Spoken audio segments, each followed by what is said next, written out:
Hovyo we mwanamke, unakuwa na tabia mbaya kama mamako alikuzaa wima. Sasa rudia tena siku nyingine uone, na fanya tena upumbavu huu uone, na nywele zako kama unaumwa degedege chogo kama punda jike. Tena ushukuru Mungu kakupa hela uweze kununua mawigi ufunike hilo fuvu lako, maana lipo kama la kupikia dawa kwa mganga. Fuvu limejaa moshi mtupu, halina akili hata kidogo. Fisi mjane we. Ilikuwa ni mchana wa jua kali sana, kama lilikuwa linawaka kufukuza laana na mikosi. Ilikuwa imeshushwa na mvua kubwa iliyokuwa imenyesha muda mfupi uliopita. Jiji kilikuwa limezizima kwa harufu mbaya mchanganyiko na tope la urogo wa miskosi, jiji kikitulia kwa utulivu mkubwa sana, kama mwanamke aliyeachwa siku ya harusi au kumbikumbi aliyevua mabawa yake na anataka kuruka tena. Mzee mmoja aliyeitwa Mzee Majaliwa alikuwa amekaa pembeni ya barabara. Alikuwa kimya akiangalia magari yakiwa yanaenda huku na kule kama trafiki aliyetoka kuajiriwa jana. Nguo zake zilikuwa zimechanika kama zimeliwa na mchwa na viatu vyake vilikuwa vimechoka sana, ikiwa na vumbi kama maandazi ya Buguruni Marapa. Uso wake ulionekana kama mtu ambaye amechoka kusubiria kitu ambacho hajui ni wapi kitatokea na lini kitakuja. Alikuwa ametoka kumalizia kufagia katika duka dogo la pembeni ya sehemu hiyo alipokaa mzee huyu, na akaona bora pumzike kwanza kabla hajaanza safari ya kwenda nyumbani. Lakini kwa ghafla ilikuja gari aina ya Land Rover nyeusi lililokuja kwa spidi sana, likitimua vumbi la tope kama linakimbiza mwizi au magari ya mashindano. Lilipita kwa spidi na kummwagia maji machafu Mzee Majaliwa kuanzia kichwani hadi miguuni. Aliloana sana, akabaki anashangaa tu, hana cha kusema. Mwanamke mmoja ambaye aliona ile gari na ambaye alivyomchafua yule Mzee Majaliwa alisema, "Hey, umeona ulichokifanya? Lakini mbona watu wengine mnakuwa kama mlipuliziwa moshi wa sigara kali wakati mnazaliwa? Watu wa design hii lazima watakiwa na utindio wa ubongo sio kawaida. Unapita njiani kama barabara ya baba wako. Ona sasa umemchafua mzee wa watu. Tena ulivyokosa adabu hata kusimama tu useme samahani au usimame wa ukoje. Mtazame kwanza kuwa kama kichuguu cha kumbikumbi. Pua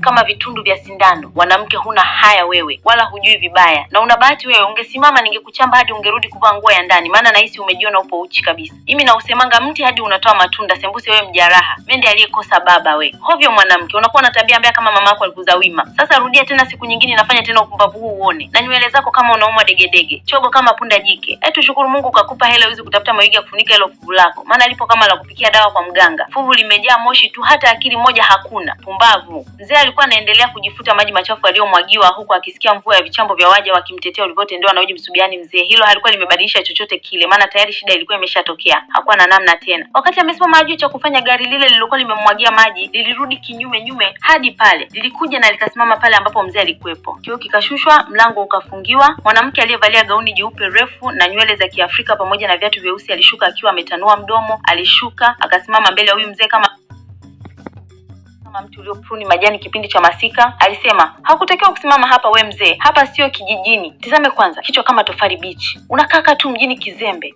Unadhani hapa wanakaa watu walioendwa maisha kama wewe? Kama unaona maisha yamekupiga teke, rudi kijijini, sio kujaza watu mjini bila sababu. Ona nefu imekujaza kama sihafu wanaoenda msibani." Alifunga mlango na kuondoka zake kwa mendo mkali kama anakimbiza fuko la hela. Karin alifika katika duka la kifahari aliyokuwa anaenda akitembea mwendo kama jongoo aliyopoteza miguu. Kiuno chake kilikuwa kinazunguka kama mbuni mjane na sura yake ikiwaka kama mbuzi aliyetoka josho na meno yaliyojipanga kama foleni ya madumu. Alinata kama anafunzwa miguuni, anaogopa kokoto simtafune vidole. Binti huyu alikuwa mashala, lakini alikosa utu. Alikuwa kiburi, majivuno na mzaa ndio ulimjaa. Akiwa hapo aliendelea kujipitisha kila sehemu ambapo yeye aliona panafaa kupitisha ngwara.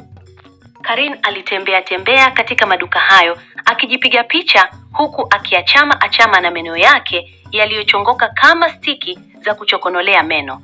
Aliposti katika mitandao na muda si mrefu alipata comment nyingi wakimsifia komwe lake lililokaa kama bakuli la uji na nywele kama kiota cha ndege.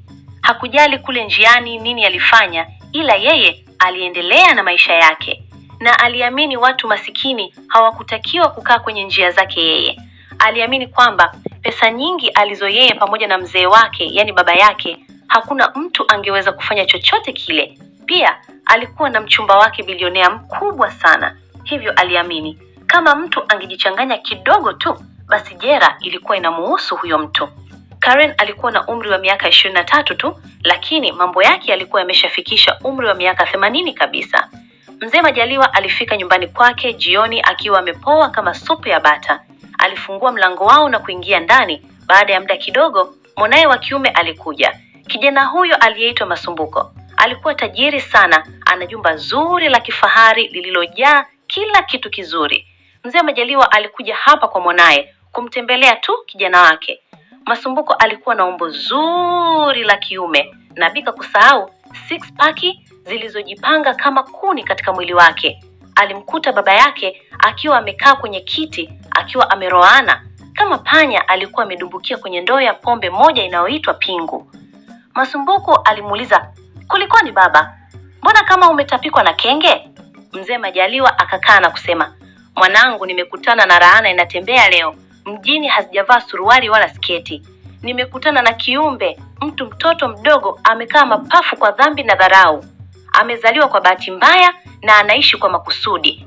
Mimi naamini yule binti hajatokea milango wa mbele wakati wa kuzaliwa. Kuna namna yule sio bure. Anaweza kuwa alipita mlango wa nyuma, maana sio kwa wazimu ule. Yaani kaniharibia siku yangu yote panya yule." Masumbuku, "Baba, tena na leo? Mimi sijui kwa nini unataka kwenda kule kila siku. Baba, kwa nini usiache? Hakuna haja ya kutoka na kwenda kuongea na watu huko au kuhangaika na watu huko barabarani. Wewe ni tajiri. Sasa unaishi kwenye nyumba la kitajiri. Sasa kwa nini usitulie nyumbani baba? Mzee, una kila kitu unachokitaka. Tafadhali baba, isitoke tena. Mimi naumia kusikia unakaribia siku na watu huko mtaani." Mzee Majaliwa alimtizama mwanaye kwa umakini na kusema, "Siwezi acha kwenda kule mwanangu. Yawezekana kuna siku nitapata mwanamke mzuri kwa ajili yako." Masumbuku alifunga tablet yake na kusema, "We mzee, tena hili kwa mara nyingine?" Mzee Majaliwa alisema, "Ndiyo, we ni mkubwa sasa. Tena usio mkubwa tu, we ni kijeba. Sura yako mwanangu ipo kama kakauona. Ujioni kama unazeeka? Unatakiwa uwe na mwenzio, tena sio kwa ajili ya mali, ila kwa ajili ya kujenga maisha, atakaye kuongezea joto huko ndani. Wewe unzani mimi nafurahi mwanangu, kila siku unaongeza mashukati huko kisa baridi. Mwanangu, unatakiwa upate mwanamke mzuri wa kuoa, na kwa hali ulionayo huwezi hii kazi mwenyewe. Lazima utapata mtu ambaye sio sahihi, atakupendea mali. Ndio maana naona bora nisimamie hili jambo mwenyewe. Nyie watoto wa siku hizi anaangalia nyashi tu wala sio tabia. Na hizo nyashi ndo zinageuka nyasi, kila siku mnakufa kwa pressure ndani humo. Ndio maana naona bora nikusaidie kijana wangu usiangamie." Masumbuko alisema, "Baba, mimi na mpenzi wangu ananipaga na national cake yake na ila napunguzia uzito huko. Tena mzuri kweli, ana shepu kama komba mwiko na sura kama nguchiro mzee." Majaliwa alimsogelea karibu na kuuliza, "Kumbe mwanangu una mchumba, mbona hujawahi niambia kama una sehemu ya kupunguzia uzito?" Masumbuko, "Ndiyo baba, ninapo. Nimeshachimba kishimo changu huko, anamwagiaga tubolea zangu. Sijui ni dapu au yolea." Akiwa anacheka kwa utani. Mzee alisema, "Kwa ninapokujua mwanangu, hiyo itakuwa samadi kabisa. Maana wewe ni kuku wa kienyeji bana." Masumbuko, "Ila mzee, kwa sababu umeshaniambia tena kwa mara ya pili, basi nitamleta hivi karibuni umuone. Maana naona kunakoelekea nitakuja kuletewa wahadzabe humu ndani." Mzee alisema, "Sawa mwanangu, ila anafanya kazi gani? Anatokea wapi na anaishi wapi?" Masumbuko, "Baba usijali, utamuona tu. Ila kuna kashida kidogo." Mzee, "Ipi?" "Kijana kale kama anamkilika na wazimu, ila sio sana. Kanapenda kutumia pesa vibaya na kapahela kananunua vitu hata kama hakana shida navyo, ili miadi tu pesa itumike. Na kanapenda maonesho kama kaniaishi Sabasaba." Majaliwa alitikisa kichwa na kusema, "Sasa kama unajua kana tabia hiyo, kwa nini bado unaendelea nako?" Kijana akasema, "Baba, kana uroto mtamu. Ndio maana naona bora niwe nako, maana watu wengine hata hawana uroto. Na wakiwa nao si wazuri, ni mchafu kweli. Afu kingine nilisema nitakabadilisha, maana kale kama kana kifafa vile. Kasipokuwa na shida kanakuwa sawa tu. Ila kakikasirika kanakuta kali kama kana wadudu kichwani kule. Na mimi naogopanga kukauzi kasije kakachachisha uroto wanu baba." Mzee alinyamaza kidogo na baadaye akauliza, "Anakuheshimu lakini?" "Muda mwingine baba kana niheshimu, muda mwingine kana sahau kuniheshimu na kana ropoka kama kamekunywa maji ya moto vile." Mzee, "Hilo ni jini." Mzee alimwambia, "Mwanangu, nimekuwa nikiwachunguza wanawake kila kukicha. Mwanangu, hauhitaji mwanamke kichomi kwenye maisha yako. Unahitaji mwanamke atakaye kupenda wewe kama ulivyo na hata kupendea mali. Pia atakupa michakato ya maendeleo, sio kukudidimiza. Sasa wewe upo na mwanamke kichomi, anakupalia kila siku kama moshi wa sigara, na kuwa pia we muda sio mrefu na kuzika mwanangu." Masumbuko, "Upo sahi baba." Mzee Majaliwa alisema, "Naomba nikutane na hiyo senene nione kama kweli ni salene au ni nzige, maana kuna aina hizi mbili zinachanganya sana. Tena usimwambie kama anakuja kuonana na mimi mkwe wake. We sema tu kuna sehemu tunaenda, nahitaji kuonana naye akiwa yeye kama yeye, bila kujipanga na kujiandaa kabisa. Kama nitaona kuna harufu ya ubinadamu ndani yake, nitakubariki, na kama nitaona kashetani kazoefu, wala sitakubariki." Kija alisema, sawa baba. Mzee alijisifia kwa kuwa na kijana mwelevu anayejielewa poja, anakula uroto wa kichaa, ila anajua pale ni pa kichaa. Siku nyingine ilikuwa mchana yenye jua kali sana. Mzee huyu akiwa amevalia mavazi ya hovyo alikaa nje ya supermarket hiyo na kuweka bakuli lake akiombaomba kwa wapita njia. Wapo waliochamgia na wengine walimtazama tu. Baada ya muda kidogo, Range Rover nyeusi ulikuja na akashuka mdada mwenye komwe kama kijiwe cha kahawa na kope kama uma wa kulia tambi. Akasema, we mzee wewe tena? Mzee unanuka kama beberu. Yaani umekaa kabisa hapo barabarani kama mbuzi wa itima unasubiria watu wakupeela kweli. Watu kama wewe wanaga aibu kabisa. Angalia nguo zako, angalia sura yako. Kama unavuta harufu ya msiba. Kwani umeraaniwa we mzee? Yaani umekalia kikalishio chako hapo unasubiri tukupe hela. Umechelewa sana mwanaume bule wewe. Unanuka harufu ya kijiji kama mjumbe wa nyumba 10. Muda huo wote mzee alikuwa amenyamaza tu, hakuwa na mjibu chochote kile. Lakini kuna mdada mmoja aliyeitwa Faraja, alikuwa amebeba mizigo anatoka supermarket. Alimuona wakati huyu Karin anashusha mvua ya laana pale. Alisogea na kumuuliza, mbona unamtukana mtu mzima? Si kama baba yako ama baba yako huyu? Karin alicheka na kusema, siwezi kuwa na baba kama huyu tahila mwenda wazimu mwehu kama huyu. Alafu na wewe umepata wapi nguvu ya uongea na mimi? Unajua mimi ni nani? Au unamjua mpenzi wangu? Naweza kukupoteza muda wote ule. Faraja alisema, naongea na wewe hapo. Nguvu nimeitoa hapa. Wewe, maana naona hujafunzwa kuongea na watu wazima. Mdomo wako kama ukilala unauelekezaga kwenye tundu la choo. Umavuta harufu chadu hadi asubuhi. Na ukitoka mtaani ndo kama hivi unachoongea kichagui pa kusemea. Huyu ni mtu mkubwa sana kwako. Ijarishi masikini au tajiri, ila unatakiwa umheshimu. Karin akaona anapotezewa muda, akaondoka zake kwa aibu kidogo. Faraja alimuuliza mzee, unakaa wapi? Lakini mzee akasema, asante sana. Faraja alisema, usinishukuru, wewe ni mkubwa sana. Hautakiwi kudharaulika hivyo, hata kama huna kitu, na pia ni wajibu wangu pia. Niambie unakaa wapi? Mzee alidanganya kwa kusema kwamba anakaa kwenye pagale moja mtaani, kuna mtu kampa alinde ndo anaishi humo. Faraja aliwaza, sasa mimi na deal na masuala ya kikimo ila sina pesa. Nikikuwa nawaza nikusaidie kidigo, hata kulima mboga mboga hapo napoishi ili zikusaidie kula na kuuza kidogo. Mimi najua mazingira yangu bado yapo sawa, nikipata kazi basi tutaishi vizuri. Mzee alirudi nyumbani na kumwambia mwanaye, nimekutana na yule dada mwenda wazimu tena leo, amenitukana sana bila hata kosa. Kijana alisema, leo tena? Mzee ndiyo, ametamka maneno makali sana na akaniharibia siku yangu yote. Lakini pia nimepata mwangaza mpya. Kuna mdada anaitwa Faraja, amenifanya nimejiona nina bahati kukutana naye, ana tabia nzuri sana. Amenitetea sana wakati yule kinyonga akinitukana. Binti ajisikiji kasoma ila ana kazi, lakini ni anajishughulisha sana na kilimo. Kanishauri tufungue kilimo kidogo, kitanisaidia. Kanifanya nimekumbuka mbali sana, yeye ni mwanamke sahihi sana mwanangu. Masumbuko aliguna kidogo na kusema, baba, kesho mchumba wangu anakuja kwa kutembelea. Baba alisema, sioni kama kuna haja kabisa ya huyo mke wako kuja, maana mimi mtu sahihi kwa ajili yako nimeshamuona. Ujue amenikumbusha maisha yangu ya nyuma huko. Wakati nilivyokuwa kijana, nilitaka kuoa msichana mmoja pale kijijini. Alikuwa ni mzuri kijiji kizima, lakini moyo wake ulikuwa mbaya kuliko watu wa kijiji kizima. Lakini mimi nilimuoa na mwisho akanikimbia. Ila nilipokutana na mama yako, niliona mwanga mpya kama niliouona leo. Huyu msichana Faraja ni wa kumuoa. Ila pia mlete huyo mpenzi wako, kama atafaa nitawapa baraka, kama asipofaa tutajua cha kufanya. Kijana alisema sawa. Majaliwa alisema vizuri kijana, japo sikutaka kuharibiwa siku na huyo kibwengo, ila hata aje na akijichanganya nitamchana ukweli mbele yake. Siku iliyofuata mzee alikuwa kimya sana, amekaa sebleni akimkumbuka Faraja, msichana aliyesimama upande wake siku ya jama. Alikumbuka alivyomuuliza, baba, naweza kukusaidia? Mimi ni mhitimu wa chuo cha agriculture ila sijapata ajira. Wazazi wangu wapo kijijini, wanalima pia. Alishtuliwa na sauti ya kijana wake Masumbuko akisema, baba, yupo njiani. Mzee, nani? Akasema, mchumla wangu.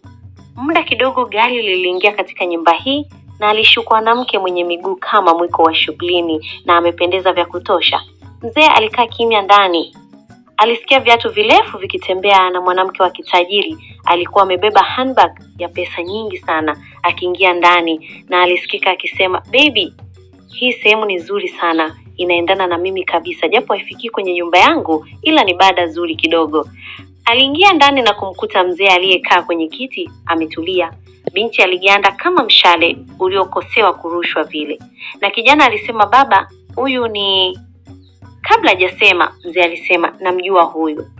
Karen kusikia hile aliacha domo wazi kama mlango wa uzazi akimtazama vizuri. Mzee alisema, "Tumeshakutana mara mbili kabla." Kijana aliuliza, "Subiri kwanza, unamjua mshua wangu?" Karen, "Ndio, ila sikujua kama huyu ni mzee wako." Mzee alisimama na kusema, "Haukutaka kujua pia. Wewe ulitaka kuoneshwa heshima tu na pesa zako." Kijana alisema, "Baba, sikuelewi." Mzee alisema, "Huyu ndio yule aliyenimwagia maji machafu siku ile mbele ya watu na akaja kunitukana bila kosa pale supermarket." Karen alitamani kulia na kucheka kwa pamoja, ila alijitetea kwa kusema, "Kweli baba, mimi sikujua kama we ni mzee wangu."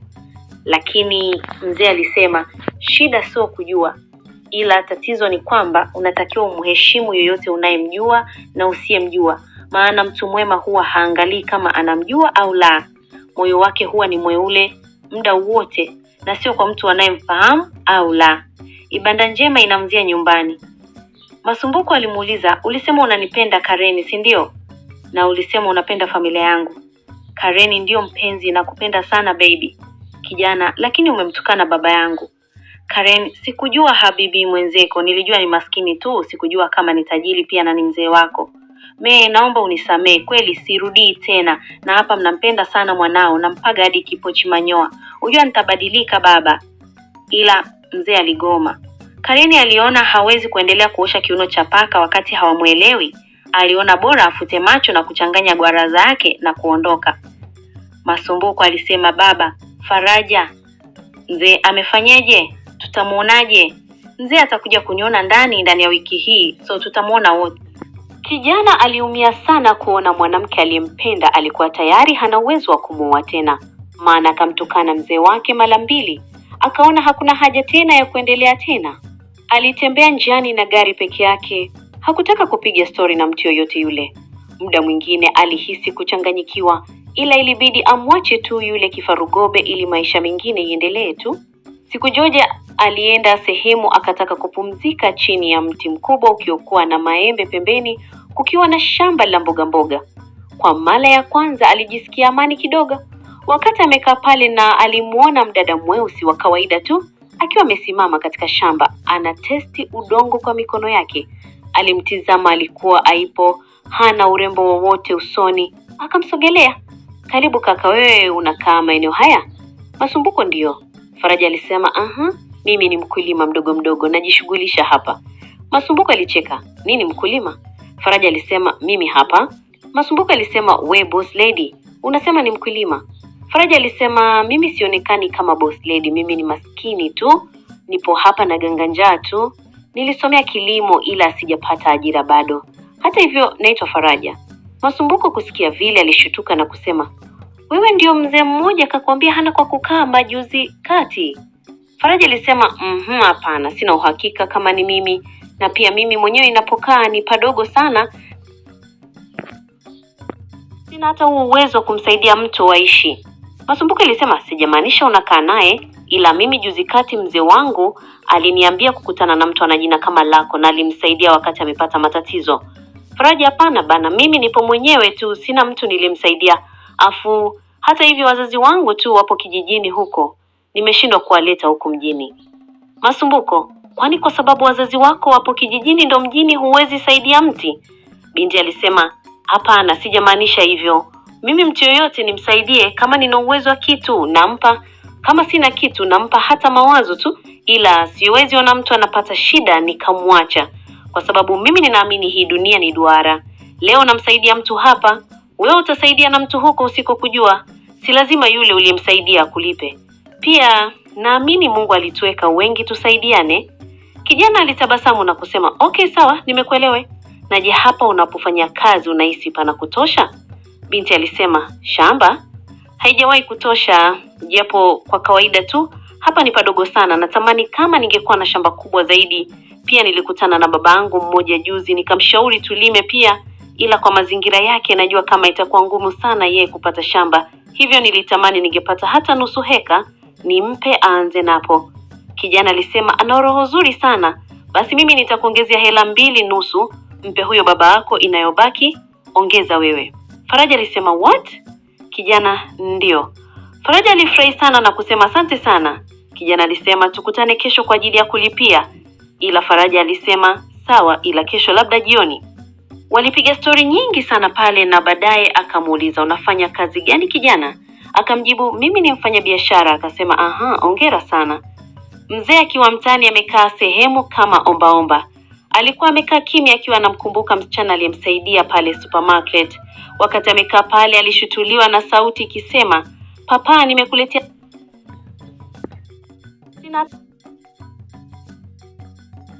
papa, nimekuletea zawadi kidogo ya mboga za majani akapike.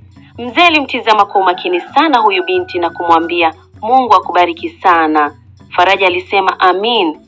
Faraja alisema, nina habari njema. Mzee, ipi? Nimepata ardhi, ni ya mjomba wangu. Tunaweza kuanza na kilimo cha bamia.